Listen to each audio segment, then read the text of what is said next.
All right. So What page? we are on page Vav, right in the beginning of the Malchus, in Ois base. We said so far was like this. The Alter Rebbe brings two explanations as the reason for why the Talmud says that when a woman seeds first, the offspring is male. When a man seeds first, the offspring is female. So the first explanation is the explanation of the philosophers. Philosophers say that when the male seed comes first, so the female seed is on top, and that's dominant. Versus when the female seed comes first, the male seed is on top, and that's dominant. That's why the offspring is male. That's what the philosophers say. But the Alter Rebbe says that's not correct. The correct explanation is that the male seed actually produces a female offspring, and a female seed produces a male offspring. That's his conclusion. And he explains that the female seed and the male seed have a relationship to us because the female seed means the Jewish people compared to the female, and HaKadosh Baruch Hu, when Hashem is compared to the male, he is the husband, we're his wife. So the female seed means that our inspiration, and the male seed means him inspiring us. So when we inspire ourselves without him, so to speak, giving us something that's beyond us, beyond what he gave us already, Hashem created us. So whatever we do is him, but there is what Hashem put into us, and then there is what Hashem, so to speak, what's the medical term, heroic intervention, heroic divine intervention. There is what Hashem gives us, which is beyond us, beyond what Hashem put into us already, and that kind of inspiration doesn't last long. That's what the meaning of a female offspring is. It means it doesn't last long. Female offspring doesn't lashon back in kalis. The women are easily swayed. So the meaning of a female offspring means inspiration doesn't last. Versus if we inspire ourselves, if the inspiration comes from the female, from the Jewish people, then it lasts. Then the offspring is male. That's Alter Rebbe says. So the Rebbe said in the first paragraph that the reason the Alter Rebbe brings the first explanation, even though Chassidus doesn't usually bring many explanations, because it just goes straight to the answer. Unlike in the Gemara, where there are a lot of questions and answers and back and forth until the conclusion is reached. The reason why Alter Rebbe mentions the first explanation is because we have to be conscious of the fact that there is an advantage of the inspiration that God gives us. Yes, there's something to be said about, yes, there is a greater advantage when we inspire ourselves, but there's something unique about Hashem inspiring you. And therefore, the author mentions the first explanation first, how the male offspring is specifically from the male seed. It's only that when the female seed is first, the male seed could be on top and then could be dominant. So saying that the male seed is the source of the male offspring spiritually means that when God inspires us, it lasts longer. So although that's not the conclusion, but the author mentions it because there's something to be said about Hashem inspiring us as having an advantage. And the author wants us to be conscious of that. Now going to Ois Beis, Rebbe continues in this theme and says there's another reason why the first explanation needs to be mentioned specifically in the month that we're going into, the month of Nisan. The Parashas Tazria, the Parashas Tazria is read in many years, as this year in the month of Nisan. The theme of the month of Nisan is inspiration from on high, as opposed to the month of Elul, which is connected to the verse in Song of Songs, I am to my beloved is to me. It's about our inspiration, come close to Hashem first. The month of Nisan is associated with the verse, my beloved is to me and I am to him. It's about God inspiring us. Just like God took us out of Egypt when we were naked and bare spiritual. And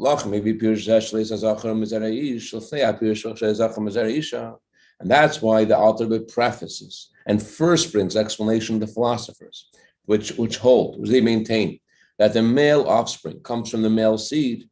The Alter Rebbe mentions this before it comes to the conclusion that the male seed actually produces a female offspring, and only the female seed produces a male offspring. Why does he say this? Because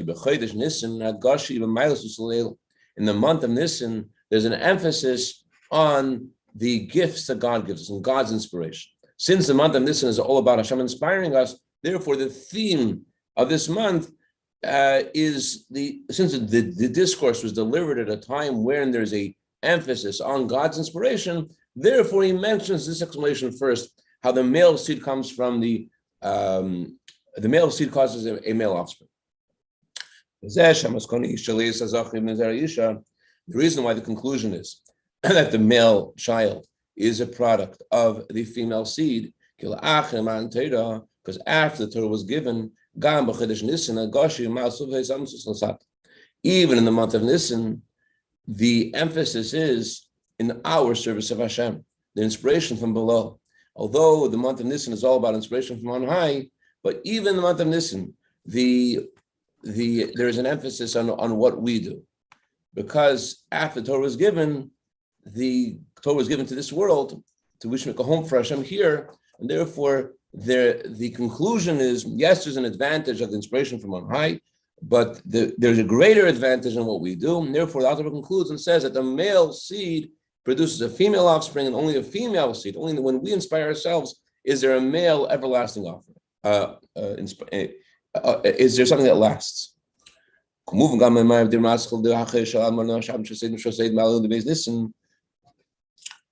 of this is from the Maamar of the Rebbe Rashab, whose anniversary of passing was the second listen. The Rebbe Rashab asks in his Maamar, why do we need to serve Hashem ourselves? What's so good about that? The love and reverence that God gives us are much higher than we could possibly reach ourselves. So why does Hashem want us to work ourselves with our own efforts when what He can give us is much greater? That's the Rebbe Rashab's question. That question seems to be a very obvious. Of course, the Chassidus always talks about the greatness of our own efforts to come to close to Hashem. Why is he asked that question? So it says, the reason why the Rebbe Rashab asked this question,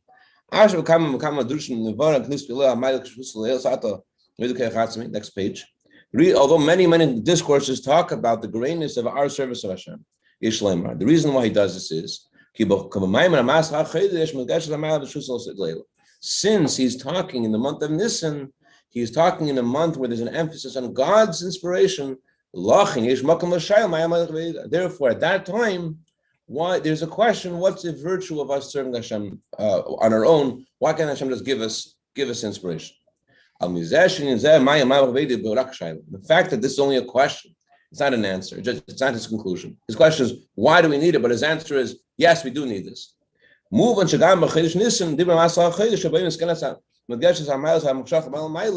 Although we're in the month of Nisan, and the month of Nisan is a time when God inspires us. But even in that month, the conclusion is, there's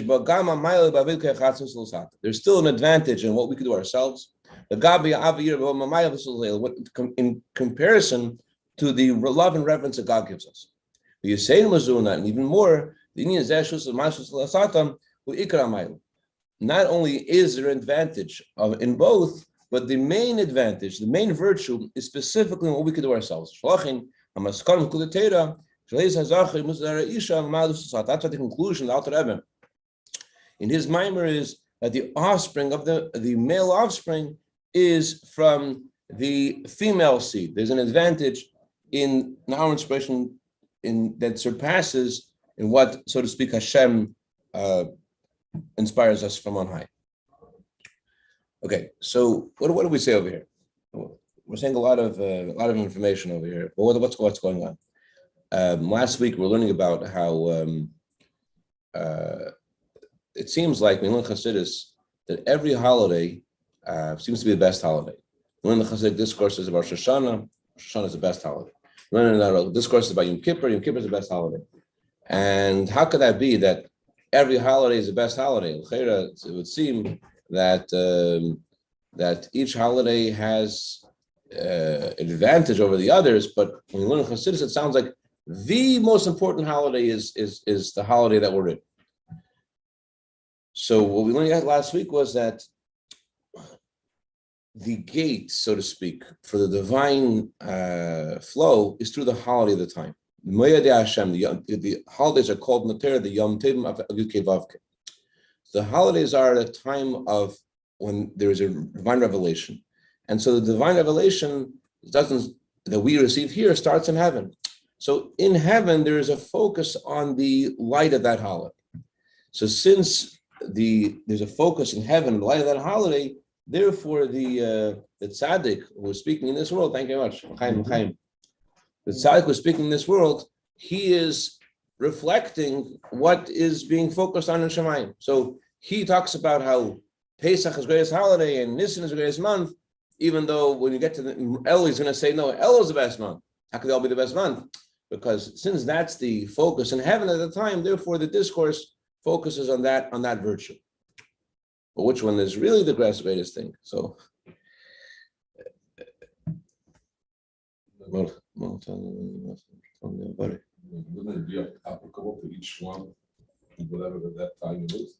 Each one has a virtue, that's for sure. We can do Tisha. Okay, it has a virus, but it's not Tisha. Each holiday has its virtue, that's for sure. But the question is that the way the discourses are presented sounds like that this is the greatest virtue. The greatest virtue is the month of Pesach. And not just only has a virtue, but this is the greatest one. So the answer is that it has a virtue, but the focus in heaven is on this virtue right now. This is where, so to speak, the divine attention is under this holiday, because not just is it Pesach here, it's Pesach in the Shemayim also. So that's where that's the gate through which things come through at the time. I mean, it just seems to me to do Melech HaSoda right now, it doesn't work. It's not applicable. God. The same thing with Tishrei. I mean, Elul is not Chodesh HaGeulah. The reason why the Alter Rebbe mentions the greatness of the virtue of what Hashem gives us in month of Nisan, the Rebbe says because that's what the month of Nisan is about. It's about Hashem's gift. Therefore, that's what the focus is. But even the month of Nisan, the conclusion is that the male offspring is still from the female. That even in the month of Nisan, you have to realize that the conclusion is that your service of Hashem is what matters. It's not about the Hashem's gift. Hashem's gift is great, but the conclusion is so what? So it's about this wife. Month of Nisan, because you're getting ready for Pesach. So there's two different points that I was making here. Point number one is that yes, this focus. So this is the time of year when the focus is on God's gift. Pay attention to what God is giving you. And the second, and the seems overarching point is that even in this month, still you should realize that the male offspring is only from the female seed. That the only thing that really lasts is of your service to Hashem on your own. It will not last the gifts of Hashem unless, as we learned yesterday, if you make a vessel for it, whatever. But your service of Hashem on your own, even the month of Nisan, is the main thing. If you think about it, Hashem sacrificed millions of mitzvahs, billions of mitzvahs, because he wanted us to serve Hashem on our own. If Hashem would just inspire, would give us a setting in this world like Gan Eden, there'll be millions more mitzvahs. But the reason why the Eibusher doesn't do that is because he wants us to serve him on our own, with our own efforts. And it's worth it to him that there's less mitzvahs, just so that there is the element of Anila Day that we serve Hashem on our own. But nevertheless, there are times of the year the Eibusher gives us something more than there is in the regular frequency of the year. The month of Nisan is definitely a month when the Eibusher lifts us up. So I think that the Rebbe wants us to be conscious of 2 points. Number one is that pay attention. God's going to help you this month. Number two, you have to pay attention that the Eibusher this is Pesach. Pesach is a time when Hashem lifts you up. Number one. Number two, that's not really the goal. The goal really is that you should serve Hashem on your own, and you should take this inspiration and you should hold on to it, because only what you do on your own, you hold on to on your own, you keep it from within is going to stay. So you have to be conscious of the gift Hashem is giving you. On the other hand, the conclusion is also comes to the conclusion that female is only the female seed is the one that produces the male offspring. Okay. Ois Gimel. Make sense? There's things in life that you could hold and, become it that aren't holy. I think it's important that what you make a vessel for are holy things that are from above, like a Gishmak, a Ramchal or something like, as opposed to, I don't know, something about a Zara, If to let in good stuff, you're saying. Right. Making a vessel for holy things. What we learned yesterday was like when you're inspired, make a small decision to do something with that inspiration. So you're holding on to making a vessel for that inspiration. Like I was fortunate that at one specific occasion I was very inspired. I made to make one small decision. And I still do it today, which happened 30 years ago.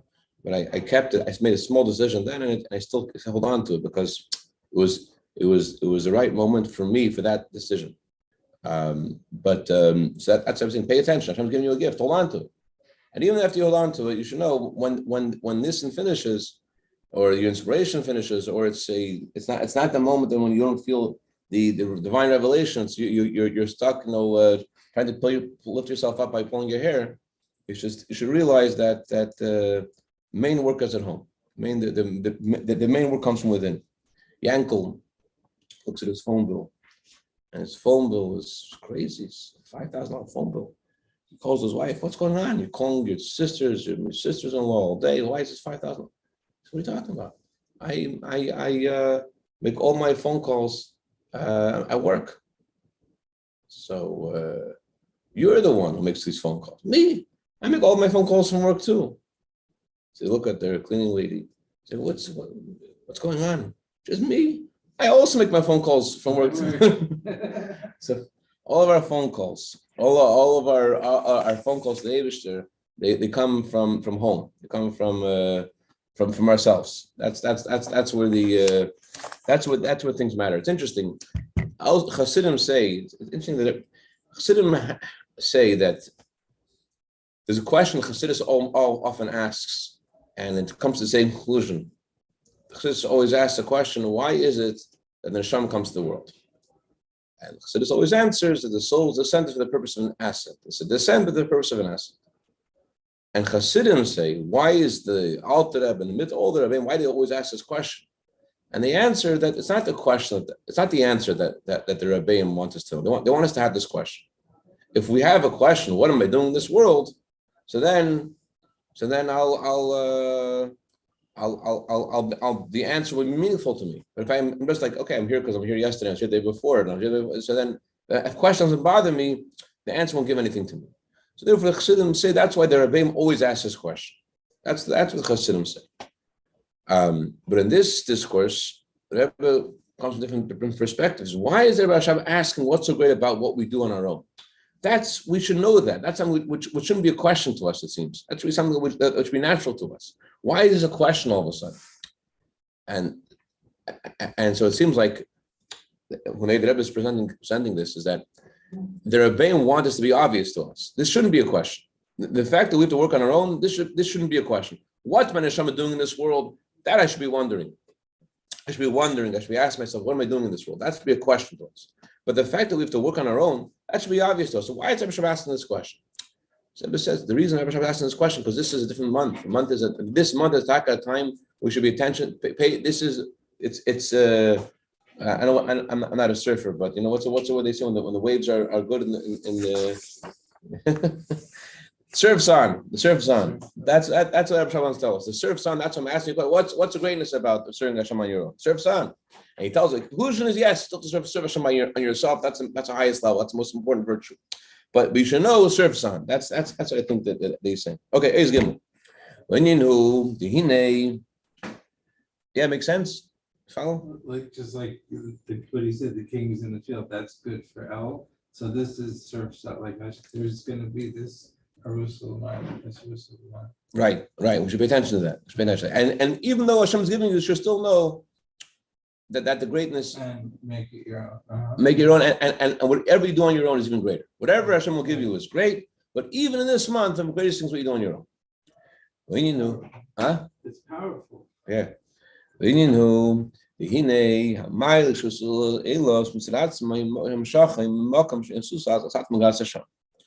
advantage of Hashem revealing Himself to us, Hashem inspiring us, that inspiration comes from a place in heaven where we cannot reach.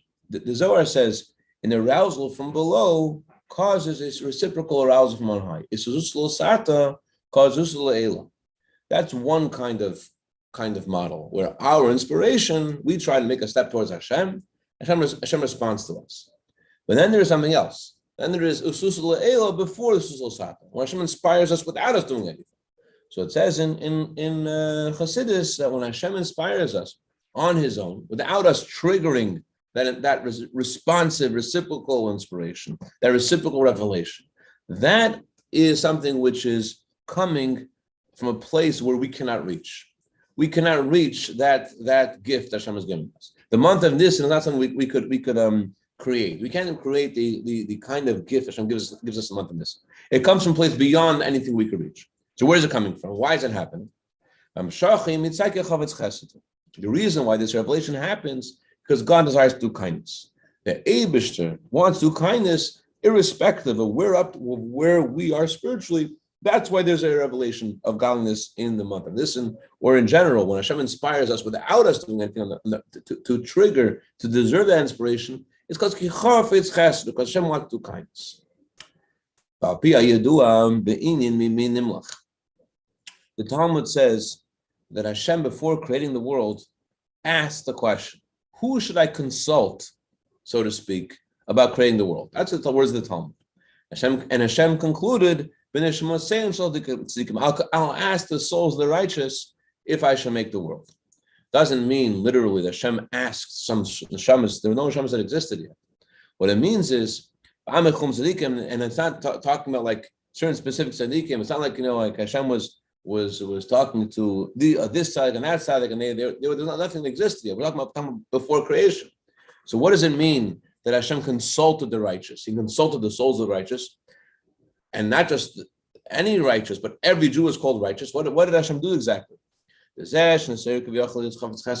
reason why God, so to speak, was inspired to do kindness. Hashem saw,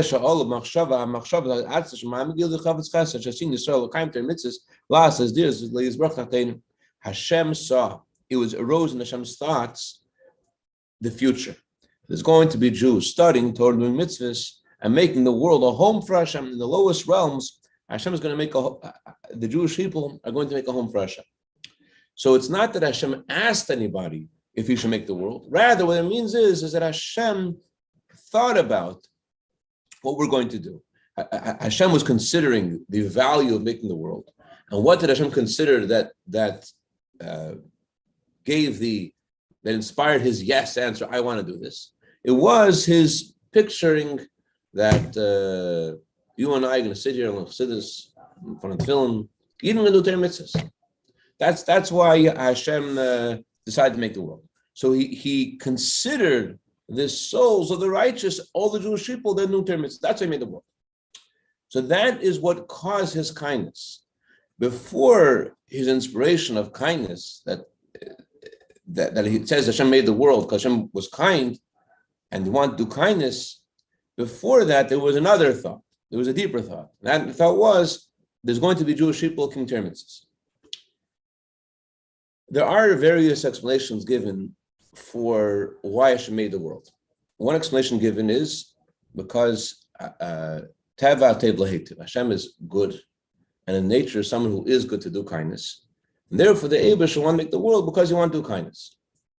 So just like the Torah says about Avram Avinu, that Avram Avinu felt bad because he didn't have anyone around after he had the circumcision, there was no guests, so he felt bad, he can't do kindness.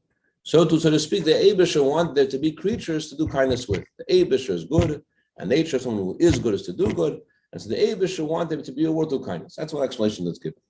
Another explanation that's given is that the Zohar says Hashem wanted there to be neshamas, to be souls, to know Hashem. He wanted there to be a world, He wanted there to be a setting of people that would know Hashem. Another explanation that's given in the Hemna is she is Galul Shems Kechesed Kulesav. There should be a revelation of Hashem's power. Hashem wanted to reveal His koyach to people. So therefore, Hashem created the world to reveal His koyach, to reveal His strength. That's those explanations that are given. And then there is the Medrash. The Medrash says the reason the Eibush made the world is because He desired to have a home in the lowest realm. The Medrash is very different to the explanations of the Zohar and the Rambam Chaim and the books of Jewish philosophers. Is very different. The reason it's different is because all other explanations are explanations. They're saying this is why, that is why. If you're talking about why and giving a reason for Hashem, Hashem created logic. So you can't say, if you're talking about a reason, not really talking about Hashem in his essence, not really talking about Hashem himself. You're talking about the perspective of something, but not Hashem. If you can't be talking about Hashem himself if you're saying a reason. Hashem is beyond reason. Hashem created logic. So the Medrash says God desired a home in the lowest realm. Hashem wanted to have a home here. It's not that you could explain it. It's just a taiva, just a desire.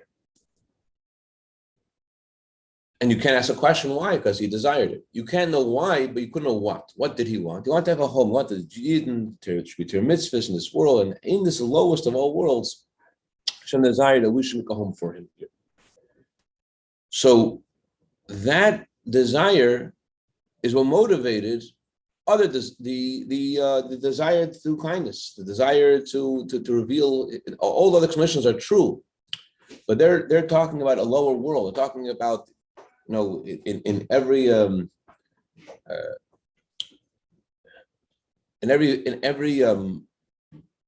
world, there is a different vantage point of what the greatest thing is. Even in our world, everyone has their own topography of what they consider to be the most important thing. We all own topography. This is important. That's important. So, in the world of Atzilus, in the highest of all the worlds, so the topography of that world is the greatest thing is revelation of Hashem to the souls. That's the perspective of truth in the world of Atzilus. That's the greatest thing. In the world of Bria, there's another perspective. But all these perspectives are what Hashem set in motion after he decided he wants to have a world. But what the original reason why he wanted a world was because he wanted to be with the Jewish people in this world as doing Torah mitzvahs. It sounds a little bit selfish. You had a taiva. I also have taivas. And an unexplainable taiva. Taiva you can't explain, but it's the opposite. Instead of saying that Hashem wants something because he needs something from us, what really the Medrash is saying is that Hashem just wants us. It's not that Hashem. It's like you go to a doctor, you want to be healed. You go to a lawyer, you want to be successful. Whatever you're doing, there is a motive. Hashem has no motive. He just wants to be with us. That's the meaning of the word tayah. Isn't it tayah? Oh, I see what you're saying. Okay. He just wants you. He doesn't want anything out of you. He just wants you. He wants it. He's a taiva to be with you, and that you should go home. That we should live together in this world. Hashem, we should go home for Hashem in this world. So that taiva. That was what arose in Hashem's thoughts before creating the world. He saw the pleasure he would have from the souls of all the Jewish people who came to their mitzvahs. And that is what motivated his desire to do kindness. And as the Rebbe concludes in this paragraph, because this thought is from Hashem's essence, so the kindness which emerges from this thought is a lot higher than right. Well, on the contrary, right? Our arousal of this truth is that we arouse this. Hashem saw that we're going to do. So this that Hashem saw what we're going to do is, and his pleasure from that. That's what touches his essence. So the kindness which emerges because of how we connect to Hashem's essence, that is not just it's much higher than it is organically. It's something which originates from God's essence, something which originates from his desire to have a home in this world. And therefore it's much higher than it is organically. Okay, let's stop over here. Great day. Yeah. We didn't take ourselves out of Mitzrayim. That was Hashem and the Mitzrayim having their fight, and we're like these supporting actors in the story. No. Right. That part we can't say like, oh, we aroused it, maybe like we were the ratzon of it, but it was really Hashem is from above taking us out of Mitzrayim. Well, let me think about what you're saying. Let's talk about tomorrow. Let's talk about that.